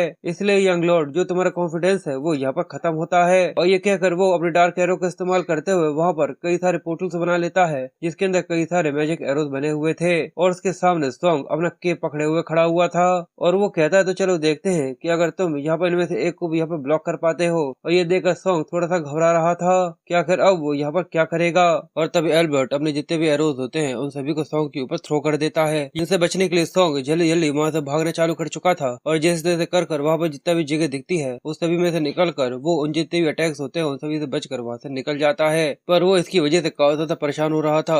वो कहता है बस एक आखिरी मौके पर यहाँ पर डुएल शुरू होने से पहले ही इसने यहाँ पर एक अटैक स्पेल को कास्ट कर लिया था। सच में ये तो एक चीटिंग है। और उसके बाद भी यहाँ पर कोई भी सिग्नल नहीं दिया गया और न ही कोई ऐसा मूवमेंट था जो कि इस लड़ाई को रोकने के लिए किया गया हो। सच में ये लोग मेरी कैपेबिलिटीज देखने के लिए कुछ जरूरत से ज्यादा क्यूरियस हैं, और इसी वजह से मैं मेजिस के खिलाफ खड़ा नहीं होता था। और ये सोचकर वो जितने भी अटैक्स होते हैं उन सभी से बचते हुए फिर से पीछे की तरफ जंप कर जाता है। एल्बर्ट आगे बढ़ते हुए कहता है कि अभी मेरे पास फिर से मौका है, और वो अपने क्रिएशंस को उड़ने का इशारा करता है, और जमीन के अंदर से कई सारे अनडेड्स वहाँ पर निकलकर खड़े होने लग जाते हैं। और वो यहाँ पर जिस तरीके की चेंटिंग कर रहा था ये देखने के बाद सॉन्ग काफी ज्यादा कंफ्यूज और ऑकवर्ड होते हुए कहता है बस उसको इस तरीके से चेंट करता हुआ देखकर मुझे काफी ज्यादा एम्बेरसमेंट महसूस हो रही है। पर ये सबके बाद भी जो इसके स्किल्स है वो किसी रूकी से तो काफी ज्यादा अच्छे हैं, और उसने यहाँ पर अनडेड ज़ॉम्बीज के साथ कई सारे मैजिकल एरोज को सॉन्ग के ऊपर छोड़ दिया था। और जब वो अनडेड उसके ऊपर अटैक करते हैं तो फिर से जंप करते हुए उनसे यहाँ पर बचने की कोशिश कर रहा था, जिनके अटैक सच में काफी ज्यादा पावरफुल थे। और ये देखकर एल्बर्ट हंसते हुए उससे कहता है कि आखिर और कितने लंबे समय तक तुम इस तरीके से डॉज करने के बारे में प्लान कर रहे हो, तुम बस इस तरीके से बचकर या फिर भागकर यहाँ पर जीत नहीं पाओगे। पर वो अनडेड जब भी उसके ऊपर हमला करने के लिए आते हैं वो हर एक बार उसके अटैक को डॉज कर लेता है, और इसी तरीके से वो 2-3 बार करता है, जिसके बाद वो अपने मैजिकल सर्कल इस्तेमाल करते हुए उनके ऊपर शैडो ब्लेड से इस्तेमाल करता है और उन्हें आसानी से यहाँ पर खत्म कर देता है। और एल्बर्ट ये देखकर मुस्कुराते हुए कहता है कि बस यही है जो कि तुम यहाँ पर दिखा सकते हो, और वो अपने क्रिएशन के ऊपर सेल्फ डिस्ट्रक्ट करता है। ये देखकर सॉन्ग थोड़ा सा डर गया था और कंफ्यूज रह गया था, क्योंकि अगले ही पल उसके मुंह पर वो सब के सब फट जाते हैं, जिस वजह से वहाँ पर काफी ज्यादा बड़ा धमाका हुआ था। और एल्बर्ट ये देखकर मुस्कुराते हुए कहता है कि यंग लॉर्ड और इस तरीके से जीत यहाँ पर मेरी हुई। और अगले ही पल ये देखने के बाद उसकी आंखें फटी की फटी रह जाती हैं, क्योंकि सॉन्ग वहाँ पर था ही नहीं। ये देखकर वो कहता है कि रुको, आखिर ये सब कब हुआ, आखिर वो कहाँ चले गए। और वो आगे कहता है क्या तुम्हें ऐसा नहीं लगता कि एक छोटे से बच्चे के सामने इस तरीके से चीटिंग करना काफी ज्यादा बड़े डरपोकों की बात है। ये सुनने के बाद एल्बर्ट भी थोड़ा सा डरते हुए उसके चेहरे पर उसका डर साफ दिख रहा था, और वो कंफ्यूजन के साथ पीछे की तरफ देखते हुए कहता है कि आखिर वो कहाँ पर है। और हमें उसके पीछे एक शेडो दिखाई जाती है, जिसके अंदर से सॉन्ग अचानक ही निकलकर बाहर आते हुए कहता है सच में तुम तो कुछ जरूरत से ज्यादा ही परेशान दिख रहे हो, और सच में ये तो काफी ज्यादा होशियारी से भरा सरप्राइज अटैक था। मैं ये बात तो सच में कहूंगा कि तुम काफी ज्यादा कमाल के हो। और वो यहाँ पर अपने शेडो फॉर्म का इस्तेमाल करते हुए उसके पीछे आ गया था, और वो आगे कहता है पर अभी भी तुम मुझे हराने के लिए काफी ज्यादा कमजोर हो। ये सुनने के बाद एल्बर्ट काफी ज्यादा शॉक और हैरान सा रह गया था, और अचानक ही जो उसकी परछाइयां थी वो यहाँ पर एल्बर्ट को खाना चालू कर देती हैं। वो कहती हैं कि भूख लगी है, बहुत ज्यादा भूख लगी है। और एल्बर्ट ये देखकर बहुत ज्यादा डर गया था, और सॉन्ग की वो शेडो उससे यहाँ पर रिक्वेस्ट कर रही थी प्लीज हम लोगों को इसे खा ले दो, हमें बहुत ज्यादा भूख लगी है। और वो शेडो क्रीचर अचानक ही शेडो से निकलकर जैसे एल्बर्ट के ऊपर आकर हमला करने लगता है। सॉन्ग कहता है कि ठीक है आगे बढ़ो, पर कुछ जरूरत से ज्यादा मत करना। सभी लोग जो कि ये सब देख रहे थे उनके चेहरे बहुत बुरी तरीके से डर से पूरी तरह कपकपा रहे थे। उनके चेहरे पर उनका डर साफ साफ दिख रहा था, क्योंकि अगले ही पल जिस तरीके से एल्बर्ट यहाँ पर चिल्लाना चालू करता है उसकी दर्द की किरदारें सभी लोगों को बहुत बुरी तरीके से डरा रही थी। और इसी तरीके से वो शेडो यहाँ पर उसका एक हाथ तोड़ देती है, जिस वजह से वो यहाँ पे चिल्लाना बंद ही नहीं कर पा रहा था। वो कहता है कि ये आखिर तुम क्या कर रहे हो, और शैडोज धीरे धीरे कर उसके शरीर के टुकड़े टुकड़े करना चालू कर देते हैं, जिस वजह से उसके शरीर से काफी ज्यादा खून पूरे पिचकारी की तरफ फैलना चालू हो गया था। और ये देखकर सॉन्ग मुस्कुराते हुए कहता है, देखकर लगता है कि भूख की वजह से वो कुछ देर से ज्यादा ही एक्साइटेड हो चुके हैं। और एल्बर्ट चिल्लाते हुए कहता है कि प्लीज मेरी जान को बख्श दो। और ये सुनकर सॉन्ग कुछ देर तक तो अपनी शैडोज को वहाँ पर खेलने देता है, पर कुछ ही देर के बाद वो कहता है कि ठीक है, इसे जमीन पर ला गिराओ। और इस तरीके से एल्बर्ट यहाँ पर गिरकर बेहोश हो जाता है, और इसी तरीके से वो यहाँ पर हार चुका था। और उसे यहाँ पर जैसे विनर घोषित करते हैं, और इसकी वजह से वो खुश होकर कहता है कि चलो ये तो ठीक है कि फर्स्ट राउंड यहाँ पर खत्म हो गया, तो बताओ अब अगला मैच कौन है जो कि सेकंड राउंड के लिए यहाँ पर आना चाहेगा। और उसकी इस तरीके से रूथलेसनेस को देखने के बाद किसी की भी हिम्मत नहीं थी कि वो सॉन्ग के सामने आकर खड़ा हो जाए, जिस वजह से वो सभी के सभी यहाँ पर सरेंडर कर देते हैं, क्योंकि वो लोग यहाँ पर जीना चाहते थे। और ये सुनने के बाद उसके चेहरे पर फिर से मुस्कुराहट आ जाती है, और राउंड 3 भी इसी तरीके से खत्म हो जाता है। और इसी तरीके से सॉन्ग ऑटोमेटिकली यहाँ पर आगे की तरफ बढ़ना चालू हो चुका था। और जैसे ही वो यहाँ पर अपने थर्ड सर्कल को रिफाइन कर लेता है, उसके बाद वो हर एक फ्लोर के गार्डियन को एक के बाद एक कर हराना चालू कर चुका था। और इसी तरीके से समय बीतता गया जब तक वो 20th फ्लोर तक नहीं पहुंच गया था, क्योंकि तब उसके लेवल का एक वर्दी अपोनेंट उसके सामने अपीयर हो गया था। एक ऐसा गार्डियन जिसका नाम था द हेडलेस नाइट, जिसका सिर नहीं था, बस आसमान में उसका खून उड़ रहा था। और वहाँ खड़े हुए सभी लोग ये देखकर कहते हैं कि इस हेडलेस नाइट को ब्लैक टावर के एल्डर ने पर्सनली यहाँ पर बनाया था। ये उन सभी से सबसे ज्यादा ऊपर है, उन सभी से जिनको अगर पहले देखा जाए। यहाँ तक यंग मास्टर के लिए भी उनकी एक लिमिट होगी, जहाँ पर वो जिसके आगे बिल्कुल भी नहीं जा सकते। पर सॉन्ग उसको देखकर काफी ज्यादा मुस्कुरा रहा था, और वो सोचता है अब चीजें फिर से बिल्कुल वैसे ही हो चुकी हैं जैसे कि प्रेडिक्ट करनी चाहिए थी, जिस वजह से चीजें काफी ज्यादा बोरिंग हो जाती हैं। और यही सोचते हुए सॉन्ग अपने शेडोज को उस हेडलेस नाइट के ऊपर छोड़ देता है। और अगले ही पल सभी लोग ये देखकर बहुत ज्यादा हैरान और शौक से रह गए थे, क्योंकि वो डार्कनेस जैसे ही पूरे में फैलती है तो जो हेडलेस नाइट था वो अपने घोड़े से नीचे उतरकर अपनी तलवार को नीचे की तरफ रख देता है, और सॉन्ग के सामने आकर झुक जाता है। ये देखकर लोगों की आंखें फटी की फटी रह गई थी। वो लोग कहते हैं कि आखिर ये क्या है, जरा देखो तो ये हेडलेस नाइट यहाँ पर अपने घुटनों के बल आ चुका है। और सॉन्ग उस हेडलेस नाइट को अपनी दुनिया के अंदर देख रहा था, जहाँ पर वो अपनी तलवार उसके सामने सरेंडर कर चुका था। और ये देखने के बाद सॉन्ग उससे कहता है कि अपने आप को खत्म कर लो। और ये सुनते थे ही वो अपनी तलवार को अपनी छाती की आर पार ले जाता है, जिस वजह से हेडलेस नाइट वहाँ पर गिरकर वहाँ पर मारा गया था।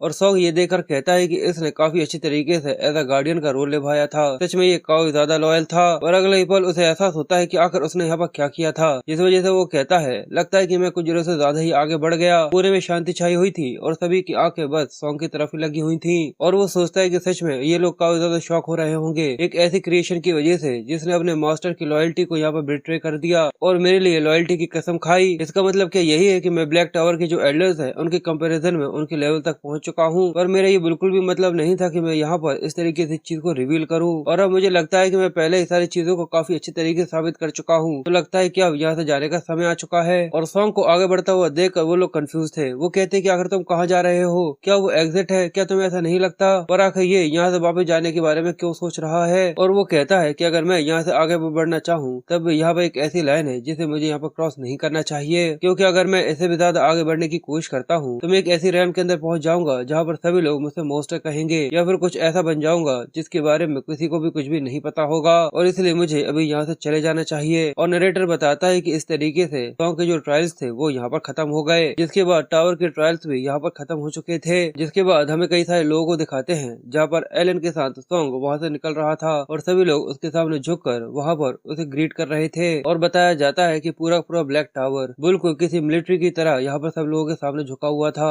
और बस केवल नोबल हाउस ऑफ सक्सेन ही नहीं था, यहाँ तक ब्लैक टावर के जितने इमेजेस थे और यहाँ तक जितने भी एल्डर्स थे उन सभी को मिलाकर भी वो सभी ड्यूक और उसके लड़के के सामने बो कर रहे थे। और सॉन्ग के काफी कमाल की फीट की वजह से पूरा नॉर्थन रीजन धीरे धीरे कर एक होना चालू हो जाएगा। जिसके बाद सीन शिफ्ट होकर हमें नॉर्थन एम्पायर का सीन दिखाया जाता है, जहाँ पर हेमल्ट की कैवलरी वहाँ पर मॉन्स्टर्स को मारने में लगी हुई थी। उन लोगों के सामने कई सारे ओगर्स थे जिनका वो यहाँ पर सामना कर रहे थे, और वो आदमी अपनी डार्कनेस की एनर्जी का इस्तेमाल करते हुए काफी आसानी से उन सभी को यहाँ पर खत्म कर देता है। जिसके बाद हमें उसके साइड में सॉन्ग को भी खड़ा हुआ दिखाते हैं और वो कहता है कि ये हमारे यंग लॉर्ड के लिए है। और नरेटर हमें आगे बताता है कि टावर के ट्रायल्स के सुरक्षित तरीके से कंप्लीट हो जाने के बाद सॉन्ग के फादर उसे ऑर्डर करते हैं कि वो ऑर्क होटल के खिलाफ यहाँ पर एक कैंपेन को लीड करे। और सच में ये एक ज्यादा बड़ी और भारी रिस्पॉन्सिबिलिटी थी एक 10 साल के बच्चे के लिए। पर इस सब के बाद भी ऐसा एक भी इंसान नहीं था जिसे इसके ऊपर जरा सा भी डाउट हो एज अ कमांडर उसकी कैपेबिलिटीज के ऊपर। और क्योंकि वो ब्लैक ड्यूक का एक राइटफुल हायर है, उसने धीरे धीरे कर नॉर्थन रीजन को फिर से इकट्ठा करना चालू कर दिया था। जिसके बाद सॉन्ग अपने घर आ चुका था, जहाँ पर वो अपने फादर यानी एलन को रिपोर्ट करता है कि हमने 145 ऑर्क्स को खत्म किया है। ये सुनने के बाद एलन उससे कहता है और आखिर कैवलरी के अंदर कितने ज्यादा लॉसेस हुए हैं। वो बताता है कि 3 हल्की फुल्की इंजरीज है, इसके अलावा कुछ भी नहीं हुआ। तो वो पूछते हैं कि तुमने वहाँ पर उनकी रक्षा करने के लिए कोई मैजिक का इस्तेमाल किया था। तो सॉन्ग सिर हिलाते हुए कहता है कि नहीं सर, मैंने ऐसा कुछ नहीं किया। इसका पूरा का पूरा श्रेय हाउस ऑफ सक्सेन की तलवारों को जाता है, यानी उन सोल्जर्स को। और ये सुनने के बाद एलन के चेहरे पर एक अलग तरीके की मुस्कुराहट दिख रही थी और वो अपने लड़के से कहता है कि तुमने सच में काफी ज्यादा अच्छा काम किया।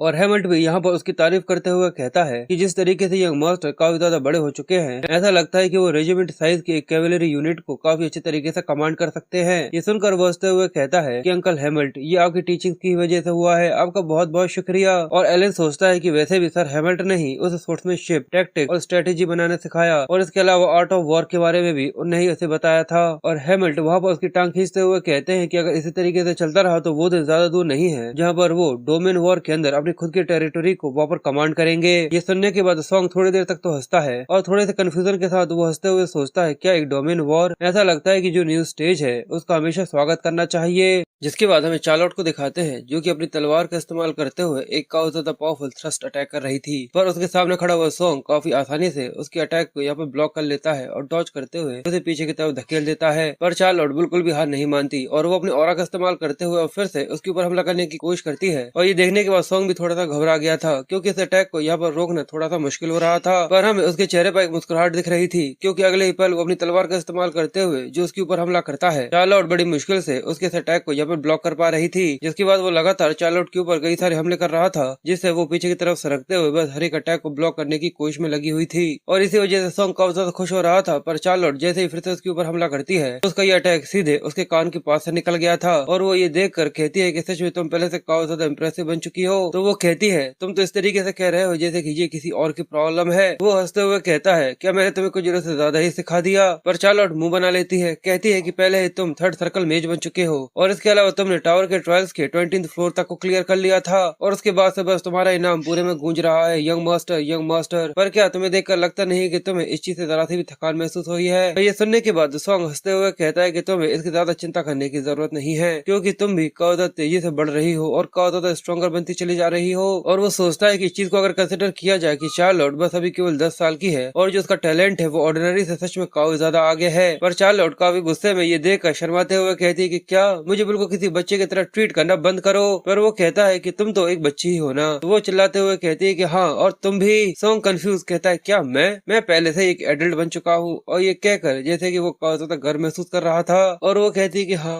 अब इन चीजों को यहाँ पर छोड़ दो। जिसके बाद हम सॉन्ग को हैमल्ट के साथ दिखाते हैं जहाँ पर वो आज के लेसन के बारे में उससे पूछ रहा था और वो उसे बताता है कि आज तुम यहाँ पर हैमर और एनविट टैक्टिक्स को सीखने वाले हो और इसका इस्तेमाल तब करते हैं जब कैवलरी यहाँ पर 2 तरफ की या फिर एक तरफ की बैटल फॉर्मेशन को बना पाती है और यहाँ पर कैवलरी को अपने दुश्मन की फॉर्मेशन को तोड़कर उन्हें यहाँ पर घेरना होता है। और जब आगे से तुम्हारे साथी अपने दुश्मन को यहाँ पर रोक लेते हैं तब कैवलरी पीछे से आकर उसके ऊपर हमला करती है और यही एक चाबी है और इसे ही द हैमर और एनविल टैक्टिक्स कहते हैं। इसका नाम यहाँ पर एनविल को जिसके ऊपर हैमर से मारा जाता है इसके ऊपर से आया था और इसी तरीके की ये बस एक बेसिक सी स्ट्रेटेजी है। पर सॉन्ग सोचता है कि ये चीज बस इसी वजह से पॉसिबल हुई है ब्लैक कैवलरी की वजह से और इससे फर्क नहीं पड़ता कि आखिर दुनिया कौन सी है, पर जो जंग का नेचर है वो कभी भी कहीं पर भी नहीं बदलता। और सॉन्ग उनकी बातें सुनने के बाद कहता है कि अगर आप इसके बारे में बात कर रहे हैं तो आखिर जो चार्लोट की ट्रेनिंग है आखिर वो कैसी चल रही है। तो वो थोड़ा हिचकिचाते हुए उसके बारे में सोचकर कहता है कि उसे आपके साथ यहाँ पर कंपेयर तो नहीं किया जा सकता, पर जिस तरीके से उसकी ग्रोथ है वो भी सच में काफी ज्यादा रिमार्केबल है। उसके स्वॉर्ड्समैनशिप की फाउंडेशन पहले ही काफी अच्छी तरीके से बन चुकी है जिस वजह से अब वो हल्का फुल्का ऑरा भी यहाँ पर रिलीज करना चालू कर चुकी है और जल्दी ही वो सक्सेन फैमिली की ऑरा टेक्निक और स्वॉर्ड्समैन टेक्निक को भी काफी अच्छी तरीके से सीख लेगी। पर इस सब के अलावा यहाँ पर बस एक ही चीज है जिसकी मुझे चिंता हो रही है। तो सॉन्ग कहता है कि आप यहाँ पर चार्लोट और हमारी स्वॉर्ड्समैनशिप स्टाइल की कंपेटेबिलिटी के बारे में सोच रहे हैं, मैंने सही कहा ना। और हमें बताया जाता है कि जिस तरीके से एक मेज अपने मानव को रिफाइन करता है सर्कल्स के थ्रू जो कि उसके दिल के अंदर बने हुए सर्कल होते हैं, एक नाइट भी अपने शरीर के अंदर के मानव को एक ऑरा की तरह इस्तेमाल करता है जो कि उसके इनर डिसिप्लिन से बनता है। और जैसे कि मेजेस टावर से आते हैं जो कि उनका पावर स्ट्रक्चर होता है, नाइट्स के लिए ऑर्डर्स होते हैं जहाँ पर वो अपनी तलवार की लेगेसी नीचे छोड़ सके और उन्हीं में से ही एक बैक कैवलरी है जिसे चैरियट और शेल्टर की बैटल फील्ड्स के अंदर चार्ज दिया जाता है। और जैसा कि देखा जा सकता है कि सक्सेन फैमिली की नॉर्थन में नाइट रेवन को ऑर्डर दिया गया है और जो नॉर्थन के नाइट है उनकी बेसिकली स्वॉर्ड्समैनशिप ही उनकी पूरी पावर दिखाती है। और चार्लोट की जो स्वॉर्ड्समैनशिप स्टाइल है उसकी सबसे बड़ी दिक्कत ये है कि वो यहाँ पर स्पीड और एजिलिटी को परस्यू करती है और अगर उसके टैलेंट को इसी तरीके से कंसिडर किया जाए तो वो बड़ी मुश्किल से 7 तलवारों में से एक में अपनी रैंक यहाँ पर ला सकती है, पर वो कभी भी फर्स्ट सोर्ड तक नहीं पहुँच पाएगी। और जो 7 सोर्ड्स की पोजीशन है वो एक ऐसी पोजीशन थी जहाँ पर एक समय पर उसके फादर हुआ करते थे। इसलिए सॉन्ग उदास होते हुए कहता है the sword of the Bloom. अगर वो सोर्ड स्टाइल अभी भी यहाँ पर एग्जिस्ट करती तो शायद ये चीज पॉसिबल हो सकती थी, पर वो नाइट किंगडम के फॉलर के साथ वहाँ पर पूरी तरह से गायब हो गई। और वो डिवाइन सोर्ड्समैन के बारे में सोचते हुए कहता है कि सच में इस तरीके से उसकी तलवारबाजी इस दुनिया से पूरी तरह से गायब हो जाएगी। जिसके बाद नरेटर हमें आगे बताता है कि सॉन्ग अपनी रेपुटेशन को यहाँ पर बढ़ाने में लगा हुआ था, कई सारे शेड्यूल्स को लेकर और मोस्टर सब्जुकेशन के साथ आगे बढ़ते हुए। उसके बाद एक समय आ जाता है जहाँ पर वो अपनी ट्रेनिंग के रिजल्ट को प्रूव कर सकता था। तुम्हारे नेबरहुड में जो बैरन की टेरिटरी है वो कॉपर की माइंड जो कि तुम अब तक पजेस करे हुए थे उसके ऊपर ओनरशिप को क्लेम कर रहा है और वहाँ पर एक डोमेन वॉर की रिक्वेस्ट कर रहा है। वो आदमी जो कि उसके सामने खड़ा हुआ था वो कहता है कि हाँ आपने बिल्कुल सही कहा। और सॉन्ग बताता है कि इस दुनिया के अंदर जो नेशंस और डोमेन की बॉर्डर्स हैं वो उतनी भी ज्यादा क्लियर नहीं है जितनी की होनी चाहिए। इसलिए ये किसी लो रैंकिंग नोबल के लिए काफी ज्यादा रेकलेस हो सकता है कि वो किसी हाई रैंकिंग नोबल स्टेटस रखने वाले के साथ यहाँ पर लड़ाई ले सके। और वो आदमी आगे कहता है कि इसके अलावा पर अगर मैं यहाँ पर माइनिंग के लिए मना कर देता हूँ और डोमेन वॉर के लिए एग्री करता हूँ तो ग्रैंड ड्यूक वेंडरबर्ग यहाँ पर बैरन का साथ दे रहे हैं, जिसके बदले में जो कॉपर माइन की शेयर्स होंगे उनको वापस से प्रॉफिट मिलेगा। और उन्होंने यहाँ पर सेंट मार्क डेलियाना का ऑर्डर भी डिस्पैच करवा दिया है। ये सुनने के बाद सॉन्ग और एलन दोनों ही बहुत ज्यादा शॉक और हैरान से रह गए थे और इसकी वजह से सॉन्ग को बहुत ज्यादा गुस्सा आ रहा था और वो सोचता है अच्छा तो वो इस तरीके से इस गेम को आगे खेलना चाहते हैं। लगता है कि अभी तक वो उस दिन की बेइज्जती नहीं भूला है जो कि फादर ने उसकी करी थी। और अच्छा तो इस तरीके से तुम यहाँ पर हम लोगों की तरफ हमला करने की कोशिश कर रहे हो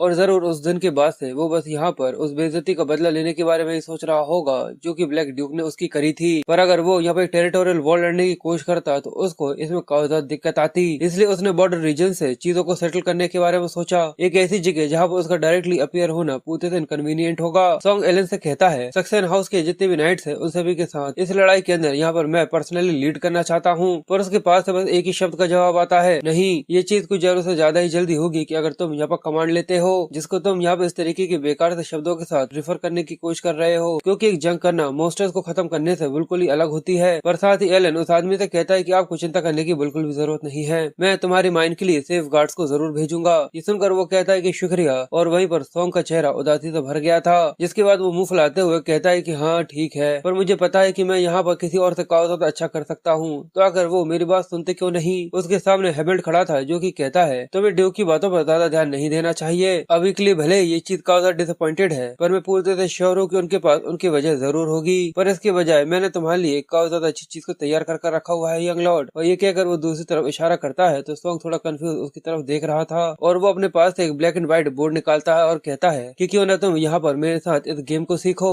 ये देखने के बाद सॉन्ग थोड़ा कंफ्यूज होते हुए कहता है कि ये, और वो बताता है कि ये चेस के गेम से काफी ज्यादा रिसेंबल कर रहा है पर इस दूसरी दुनिया के अंदर इसे दूसरे नाम से जाना जाता है। और वो कहता है कि ये तो एक वॉर गेम है। हैमल्ट हंसते हुए कहता है तो क्या तुम्हें इसके बारे में पता है। और हैमल्ट बताता है कि इस गेम को रियल वॉरफेयर के हिसाब से ही मॉडिफाइड किया गया है, इसके रूल्स भी काफी ज्यादा इंटेंस हैं, अगर इसे आप मास्टर कर लेते हैं तो ये आपके लिए काफी ज्यादा ग्रेट हेल्प हो सकती है। और अगर तुम यहाँ पर मेरे खिलाफ लड़ने की कोशिश करते हो और साथ ही बैटल को यहाँ पर और भी ज्यादा गहराई में सीखने की कोशिश करते हो, पर अगले पल सॉन्ग उसे अपने हाथ से छीन लेता है और चिल्लाते हुए कहता है कि बस मुझे यही तो चाहिए था। और ये देखकर हैमल्ट थोड़ा कंफ्यूज है कि आखिर तुम कहाँ जा रहे हो। जिसके बाद हमें उसे एलन के सामने दिखाते हैं जो कि थोड़े गुस्से में उसकी तरफ देख रहा था। सॉन्ग उसके सामने खड़ा हुआ था जो कि उससे कहता है अगर मैं आपके खिलाफ यहाँ पर कम्पीट करता हूँ और जीत जाता हूँ तो क्या आप मुझे यहाँ पे टेरिटोरियल वॉर को ज्वाइन करने देंगे। और उसका मतलब इस वॉर गेम मतलब चेस की गेम से था। एलन कहता है कि मेरी सारी बातें सुनने के बाद भी क्या अभी तक तुम्हारा माइंड बिल्कुल भी चेंज नहीं हुआ है। और वो कहता है कि मैंने वॉर को बस इसलिए नहीं सीखा है जिससे मैं यहाँ पर स्ट्रेंथ के साथ क्लैश कर सकूं, बल्कि मैं यहाँ पर स्ट्रेटेजीज के साथ इस कॉन्टेस्ट को साबित करना चाहता हूँ। और मैं बस आपसे ये कह रहा हूँ कि आप इस गेम के जरिए मुझे जज कर सकते हैं। और ये देखकर हैमल्ट परेशान होते हुए कहता है कि प्लीज मुझे माफ कर दीजिएगा, मुझे लगता है कि इसके पास खुद का एक रीजन जरूर होगा। पर एलन उसे टोकते हुए कहता है कि नहीं, उसे ये करने दो, अगर तुम यहाँ पर जीत जाते हो तो जो तुम कह रहे हो मैं तुम्हारी बात सुनने के लिए तैयार हो जाऊंगा। हैमल्ट ये सुनकर हैरान था और सॉन्ग के चेहरे पर एक अलग ही तरीके की खुशी दिख रही थी। वो चिल्लाते हुए कहता है कि आपका मेरे ऊपर भरोसा करने के लिए बहुत बहुत शुक्रिया। और एलन आगे कहता है कि पर अगर तुम यहाँ पर हार जाते हो तो तुम्हें यहाँ पर इस बैटल को ज्वाइन करने के लिए पूरे से गिव अप करना होगा। जिसके बाद उन लोगों के बीच में इस वॉर ऑफ गेम को स्टार्ट किया जाता है, यानी चेस की गेम को। और यहाँ पर सॉन्ग शुरुआत से ही अपने पास काफी ज्यादा अच्छी तरीके से चल रहा था। एलन उसे जीतने की कोशिश कर रहा था पर यहाँ पर वो काफी अच्छी तरीके से हर एक चीज समझता था। ये देखने के बाद हैमल्ट भी काफी ज्यादा हैरान रह जाता है कि सॉन्ग अपने फादर के सामने किस तरीके से यहाँ पर जीतता जा रहा था। और इसी तरीके से सॉन्ग सॉन्ग यहाँ पर 2 बार जीत चुका था और हेमल्ट सोचता है कि शायद यहाँ पर ड्यूक ऑफ सक्सेन जानबूझ के यहाँ पर हार रहे हैं। और हेमल्ट सोचता है कि मुझे लगा था कि ड्यूक यहाँ पर लेनेसी दिखा रहे होंगे जिससे यंग मास्टर यहाँ पर सुपीरियर नंबर को ग्रांट कर सके, पर यहाँ पर ड्यूक खुद 2 बार हार चुके हैं। सॉन्ग आगे कहता है कि अब इसके साथ आप आपके प्रॉमिस को पूरा करेंगे, मैंने सही कहा ना? तो वो भी हिचकिचाते हुए कहते हैं कि हाँ ठीक है, पर आखिर तुम इस गेम के बारे में कैसे जानते हो? ये सुनकर सॉन्ग हंसते हुए कहता है कि असल में कुछ सालों पहले लाइब्रेरी के अंदर मुझे एक रूल बुक मिली थी, जिसके बाद मैंने उसको पढ़ना चालू किया और ये गेम सीख गया। और साथ ही वो सोचता है कि बिल्कुल ये तो एक झूठ है, अगर मैं इसे इस तरीके से फ्रेम करने की कोशिश नहीं करूंगा तो लोग मुझे और भी ज्यादा अजीब समझेंगे। एलन खड़ा होते हुए कहता है कि ठीक है, एक वादा होता है, इसलिए मैं यहाँ पर तुम्हारे ऊपर भरोसा कर रहा हूँ कि आगे आने वाली इस कॉम्बैट बैटल के अंदर तुम यहाँ पर कमांड कर सकते हो। पर ये सुनने के बाद हेमल्ट भी यहाँ पर थोड़ा सा घबरा गया था, पर साथ ही एलन काफी ज्यादा सीरियस टोन में उससे कहता है कि इस चीज से फर्क नहीं पड़ता कि आखिर मेरी कितनी ज्यादा हाई एक्सपेक्टेशन थी तुमसे क्यों ना हो, पर तुम यहाँ पर हाउस ऑफ सक्सेन का नाम लेकर आगे बढ़ रहे हो तो उनका ऑनर यहाँ पर जरा सा भी नीचे नहीं गिरना चाहिए। इसका मतलब तुम यहाँ पर बिल्कुल भी नहीं हार सकते, और इसलिए मैं तुमसे ये बात आखिरी बार पूछ रहा हूँ, क्या तुम सच में इस लड़ाई का जो वजन है उसे अपने कंधों पर उठा सकते हो? पर सॉन्ग के चेहरे पर ना ही किसी तरीके की शिकन थी और ना ही किसी तरीके की सीरियसनेस। वो इसके लिए सच में काफी ज्यादा एक्साइटेड था और वो कहता है कि बिल्कुल, प्लीज फादर मेरे ऊपर भरोसा रखिए, मैं यहाँ पे ये चीज साबित करूंगा कि मैं यहाँ पर सक्सेसफुल हो सकता हूँ। तो एलन के चेहरे पर भी मुस्कुराहट थी और वो कहता है तो ठीक है, तभी वापस लौटना जब तुम अपनी ट्रेनिंग का सबूत यहाँ पर साबित कर सको। जिसके बाद सीन शिफ्ट होता है और हमें ब्रेंडनबर्ग के कैसल का सीन दिखाते हैं। वो अपने लड़के पर चिल्ला रहा था, क्या तुम पूरी रात फिर से स्लम्स के अंदर शराब पीकर घूमते रहे? क्या तुमने ये रूमर सुने हैं कि हाउस ऑफ सक्सेन का जो यंग हायर है वो नाइट्स को खुद ही यहाँ पर लीड करने वाला है, और आखिर तुम यहाँ पर ये सब क्या कर रहे हो? पर उसका लड़का जो कि उसके सामने शराब पीते हुए इस चीज को एंजॉय कर रहा था, वो कहता है कि फादर आप बिना फालतू की चिंता कर रहे हो, हमारा दुश्मन बस लगभग 10 साल का है या फिर उससे ज्यादा क्या होगा, जिससे मैं उस हाउस ऑफ सक्सेन के छोटे से एरोगेंट लड़के को यहाँ पर पूरी तरह कुचल सकूं। पर ये सुन रहा ब्रेंडन काफी ज्यादा गुस्से में अपने हाथ को पटकता है, जिस वजह से उसका लड़का भी यहाँ पर थोड़ा सा डर गया था और गुस्से में आगे कहता है कि तुम ये कह रहे हो कि वो लड़का ज्यादा 10 साल का है? तो फिलिप्स थोड़ा सा डरते हुए कहता है कि हाँ और क्या? तो उसका पिता चिल्लाते हुए कहता है वो हाउस ऑफ सक्सेन का छोटा सा लड़का जो कि काफी ज्यादा बड़ा कमीना है, वो एक मॉन्स्टर है और उसने ऐसी ऐसी चीजें करके रखी है जो कि तुम 100 साल में कभी तक टच भी नहीं कर पाओगे। तुम घटिया से कीड़े कहीं के, तुम तो 10 साल के लड़के से भी काफी ज्यादा नीचे गिरे हुए हो। और वो अपने दांत पीसते हुए आगे कहता है कि मुझे चार्लोट को काफी लंबे समय पहले यहाँ पर पकड़ लेना चाहिए था और इस लड़ाई के अंदर मैं भरोसा करूंगा कि तुम अपने नाइट्स को काफी अच्छे तरीके से कमांड करोगे। तो उसका लड़का फिलिप्स कहता है कि हाँ बिल्कुल बिल्कुल, पर ब्रेंडन उससे कहता है कि अगर तुम इतने ज्यादा खुश किस चीज के लिए हो रहे हो, तुम्हारे इस बैटल फील्ड के अंदर जरा सा भी काम नहीं है। तो ये सुनकर वो कंफ्यूज हैरान होते हुए कहता है कि आखिर आपका मतलब क्या है? ये लड़ाई पूरी तरह से अकेले लॉर्ड मिलवर्थ यहाँ पर एडजस्ट करेंगे, तुम्हारा रोल बस सेरेमनी के लिए रहेगा। और वो मिलवर्थ से कहता है कि जल्दी से फिलिप्स को यहाँ से लेकर जाओ, और वो वहाँ से जब उसे ले जाने लगता है तो वो रोते हुए कहता है कि प्लीज फादर ऐसा मत करो। और ब्रेंडन काफी गुस्से में मुंह बनाते हुए कहता है कि सच में अगर ये चीज मेरे हाथों में होती तो मैं खुद वहाँ पर जाकर खड़ा हो जाता, पर मैं एक छोटे से बच्चे के खिलाफ जाकर खड़ा नहीं हो सकता। और वो सोचता है कि तुम शुरुआत से ही इन सारी चीजों के बारे में कैलकुलेट कर रहे थे, ड्यूक ऑफ सक्सेन। जिसके कुछ दिनों के बाद हमें ग्रीन बेल्ट के कैसल का सीन दिखाया जाता है और वहीं पर हम एक आदमी को दिखाते हैं जो कि काफी ज्यादा घबराए और परेशान सा दिख रहा था, और ये बैरन ग्रीन बेल्ट है। वो अपने नाइट्स के साथ यहाँ पर किसी का स्वागत करने के लिए खड़ा हुआ था और वो जैसे ही वहाँ पर आता है तो वो लोग कहते हैं सक्सेन हाउस के यंग मास्टर, आपसे मिलना हम लोगों के लिए गर्व की बात है। और हमें उन लोगों के सामने सॉन्ग को खड़ा हुआ दिखाते हैं जो कि अभी अभी घोड़े से उतरा था,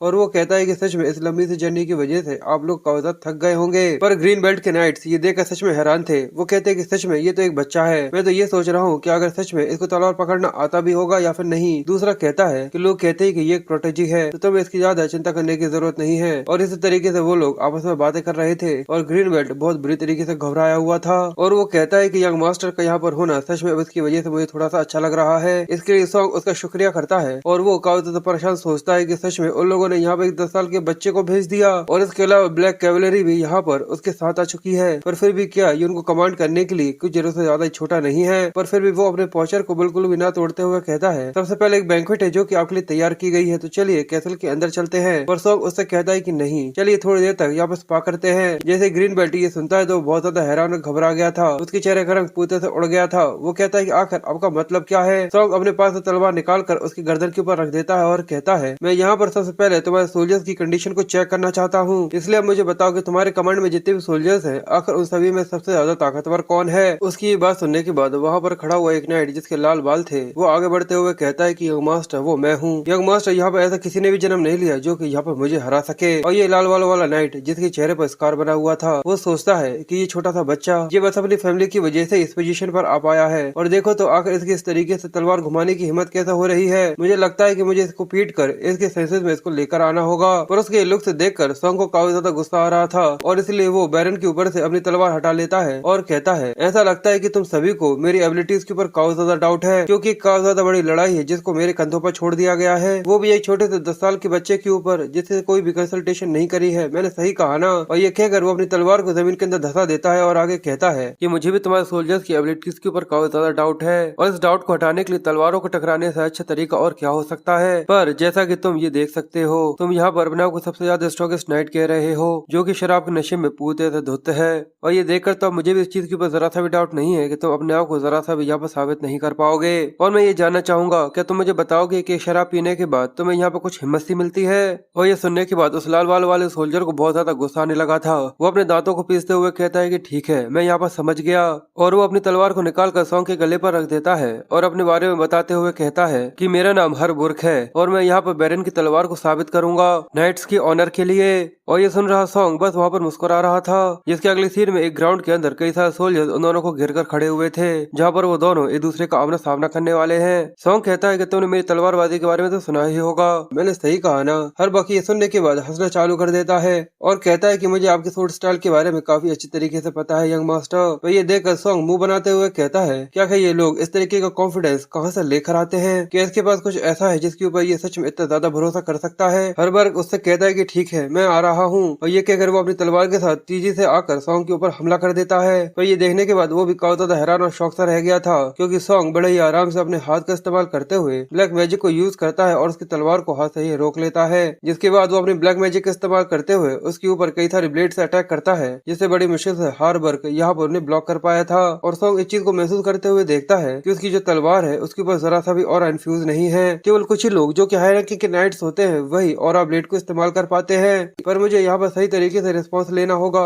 ऐसे किसी के सामने जो कि अपनी पूरी ताकत से लड़ रहा हो और वो ब्लैक मैजिक का इस्तेमाल करते हुए अपनी शेडोज को सीधे ही हार्बर्ग के नीचे रख देता है। ये देखकर वो काफी ज्यादा हैरान रह गया था, क्योंकि अगले ही पल जो शेडोज थी वो यहाँ पर उसे कवर करना चालू कर देती है। ये देखकर वो डरते हुए कहता है कि आखिर आखिर ये क्या है। और जैसे ही वो शेडोज आकर उसे टच करती हैं, वो बहुत बुरी तरीके से घबरा गया था, पर जल्दी ही वो अपने डर को काबू करता है और अपनी तलवार से उस सभी शेडोज को यहाँ पर काटना चालू कर देता है। और बार बार उन्हें काटते हुए अब उसे भी यहाँ पर काफी दिक्कत आ रही थी। वो कहता है कि इसके अटैक्स तो यहाँ पर रुक ही नहीं रहे हैं। आखिर ये किस तरीके का आर्टिफैक्ट है जो कि ये यहाँ पर इस्तेमाल कर रहा है। ये मेरी कंसंट्रेशंस को तोड़ रहा है। जिसके बाद वो बार बार शेडोज के ऊपर अटैक कर बस उन्हें यहाँ पर तोड़ने में लगा हुआ था। और सॉन्ग ये देखकर बोर होते हुए कहता है कि जो उसके स्किल्स है वो सच में काफी ज्यादा एवरेज है। पर थोड़ी ही देर में ये देखकर वो और भी ज्यादा हैरान रह जाता है, क्योंकि जो उसका अपोनेंट था वो यहाँ पर थक गया था, जिस वजह से वो जमीन पर गिर गया था। और ग्रीन बेल्ट ये देखकर डरते हुए अपने नाइट से कहता है कि तुम ठीक हो। और सॉन्ग ये देखकर सच में काफी ज्यादा हैरान था। वो कहता है कि तुम सच में इस चीज के लिए सीरियस हो, तुम इतनी ज्यादा आसानी से यहाँ पर हार गए। और ग्रीन बेल्ट जोर से चिल्लाते हुए कहता है कि यंग मास्टर, आखिर आप ये क्या कर रहे हैं। यहाँ पर एक काफी ज्यादा जरूरी लड़ाई होने वाली है, उससे पहले ही आपने यहाँ पर हमारे एलिट नाइट को बहुत ज्यादा घायल कर दिया जिससे वो लड़ ना पाए। तो ये देखकर सॉन्ग को बहुत ज्यादा गुस्सा आ रहा था और वो ग्रीन बेल्ट के ऊपर गुस्सा करते हुए कहता है, क्या तुम्हें यहाँ की सिचुएशन जरा सी भी समझ में नहीं आ रही। इस तरीके की घटिया स्किल्स के साथ हमारे हाउस ऑफ सक्सेन को यहाँ पे पूरी लड़ाई को अकेले यहाँ पर कैरी करनी होगी, और क्या तुम यहाँ पर खड़े रहकर मजे में सारी चीजों को एंजॉय करना चाहते हो। तो ये सुनकर वो सिचुएशन की एक्सप्लेनेशन देने की कोशिश करता है, पर उसके मुंह से एक शब्द नहीं निकल रहा था। और सॉन्ग आगे कहता है कि सच में ये तुम्हारा सबसे ज्यादा स्ट्रॉन्गेस्ट नाइट है जो कि बिना कुछ करे यहाँ पर हार गया। पर जो हमारा सक्सेन हाउस होल्ड है वो कभी भी उन लोगों के लिए शील्ड बनने में हेजिटेशन नहीं दिखाता जो कि हमारे लिए लॉयल होते हैं। पर इस चीज की वजह से तुम अपनी खुद की ड्यूटीज के लिए यहाँ पर जरा सा भी इनकार नहीं कर सकते। और उसकी इस तरीके से बातें सुन रहे वो दोनों ही काफी ज्यादा डरे हुए थे, काफी ज्यादा घबराए से रह जाते हैं और उनके मुंह से एक शब्द नहीं निकल रहा था। और इसलिए सॉन्ग चिल्लाते हुए कहता है कि जब तक ये लड़ाई चालू नहीं होती, ड्यूकल हाउस होल्ड के जितने भी नाइट्स है वो यहाँ पर आकर तुम्हारी तलवार बनेंगे। इसलिए अब तुम्हें यहाँ पर अपनी चॉइस लेनी होगी, या तो मुझे फॉलो करो या फिर अपनी जिंदगी को यहाँ पर गंवाने के लिए तैयार हो जाओ। ये सुनने के बाद वो सभी नाइट्स अपने घुटनों के बल आ गए थे और वो सभी सॉन्ग के सामने झुकते हुए कहते हैं कि हम लोग यहाँ पर कसम खाते हैं कि हम लोग तुम्हारे लॉयल रहेंगे। और दूसरी तरफ हमें हाउस ऑफ सक्सेन का सीन दिखाते हैं। कैली ने रो कर सो चुकी थी क्योंकि उसका लड़का एक जंग पर गया हुआ था। तो एलन उसके पास बैठा हुआ उसके आंसू पोंछते हुए कहता है कि तुम्हें इतनी ज्यादा चिंता करने की जरूरत नहीं है, क्योंकि वो लड़का तुम्हारी इमेजिनेशन से भी सच में काफी ज्यादा आगे निकल चुका है। और वैसे भी सॉन्ग एक न एक दिन तो काफी ज्यादा बड़ा होगा ही, और वो वहाँ पर जाकर जो चीज विटनेस करने वाला है वो वैसे भी मेरी इमेजिनेशन से काफी ज्यादा ऊपर है। और इसलिए वो भी मुस्कुराते हुए आगे कहता है, वैसे भी हमारा लड़का एक दिन इस दुनिया के ऊपर राज करेगा। और दूसरी तरफ हमें सॉन्ग को दिखाते हैं जो कि काफी ज्यादा परेशान होते हुए कहता है कि सच में यहाँ पर जीतने की कोई भी उम्मीद नहीं है। मुझे तो ऐसा लगता है जैसे कि मैं कोई कुएं के मेढक की तरह हूँ कि बाहर की जो दुनिया है वो सच में काफी ज्यादा पैथेटिक है और वो डरावना सा सोर्स मास्टर उसे काफी अच्छे तरीके से रियल एस्टेट की टेरिटोरी के बारे में पता है। इसी वजह से उसने जानबूझकर ग्रीन बेल्ट को चुना था और अगर वो सच में इसी तरीके से खेलना चाहते हैं तो मुझे भी एक आइडिया लगाना होगा। जिसके बाद हमें अगले दिन सुबह का सीन दिखाते हैं कि ग्रीन बेल्ट के ग्राउंड के अंदर उनके जितने भी नाइट्स थे वो सभी बड़े बड़े पत्थरों को अपने पीठ से खींचने में लगे हुए थे। पर कुछ ही देर में वो सभी कौदा थक कर वहाँ पर गिर जाते हैं और कहते हैं कि प्लीज हम लोग यहाँ पर कुछ भी नहीं कर सकते। ये देखकर एक नाइट कहता है कि तुम सच में इतने ज्यादा जल्दी यहाँ पर गिर गए, पर आखिर अभी तुम यहाँ पर क्या करने के बारे में सोच रहे हो? तुम लोग सच में काफी ज्यादा कमजोर हो, जल्दी से खड़े हो जाओ। और दूसरी तरफ हमें वहाँ पर सॉन्ग को बैठा हुआ दिखाते हैं जो कि ये सब चीजें देख रहा था। वो नाइट यहाँ पर बहाना बनाते हुए कहता है कि नहीं, असल में मैं घायल हूँ। और सॉन्ग ये सब देखने के बाद अपने साइड में खड़े हुए नाइट से कहता है कि इसके अलावा बैरन से जाकर कहो कि अगर वो यहाँ पर नेगोशिएट करना चाहते हो तो मैं उनसे बात करना चाहूंगा। ये सुनकर वो कंफ्यूज कहता है कि नेगोशिएशन? तो वो कहता है कि बिल्कुल, क्योंकि जिस तरीके की चीजें चल रही हैं ऐसा नहीं है कि मैं यहाँ पर अपनी बेइज्जती चाहता हूँ, पर फिर भी मैं ये देखना चाहता हूँ कि आखिर इस लड़ाई से पहले कौन है जो कि मुझसे बात कर। फिर हमें नेगोशिएशन साइड का सीन दिखाते हैं जो कि दो बॉर्डर्स के बीच में लगाया गया था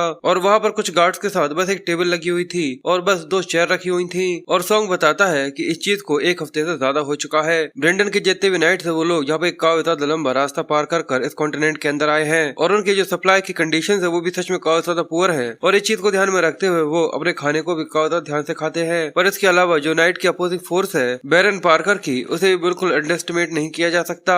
जिसके बाद सॉन्ग के साइड में खड़ा हुआ नाइट उसे बताता है कि यंग लॉर्ड फिलिप्स यहाँ पर आ रहे हैं और वो दोनों अंदर आते हैं। तो सॉन्ग उसको देखकर मुस्कुराते हुए कहता है तो क्या उन लोगों ने यहाँ पर इन दोनों को भेजा है? जैसा कि मुझे लगा था।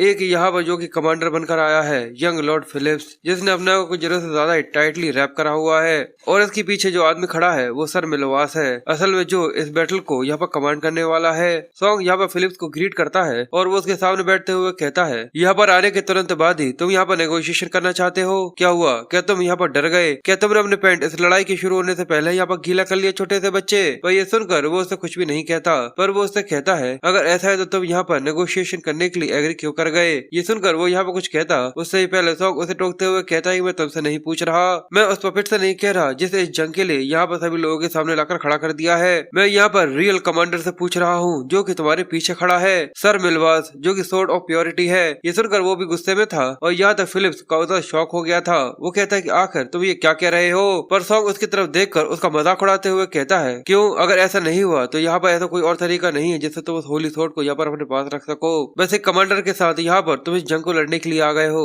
सच में तुम्हारे अंदर खुद का कोई टैलेंट ही नहीं है? ये सुनने के बाद फिलिप्स बहुत ज्यादा गुस्से में आ गया था और ये देखकर विलवास उसे कहता है यंग लॉर्ड फिलिप्स, उसकी किसी भी बेकार शब्दों पर जरा सा ध्यान मत दीजिए। और फिलिप्स सॉन्ग को बस गाली दे रहा था कि आखिर तुम्हारी ऐसा कहने की हिम्मत भी कैसे हुई? और मिलवास सोचता है कि काउंट ब्रेंडन यहाँ पर सर फिलिप्स को काफी ज्यादा बेइज्जत करते हैं और उनकी बिल्कुल भी इज्जत नहीं करते और ये एक ऐसा सीक्रेट है जो कि हमारे यहाँ पर भी केवल कुछ ही लोगों को पता है, तो आखिर इसे इसके बारे में कैसे पता?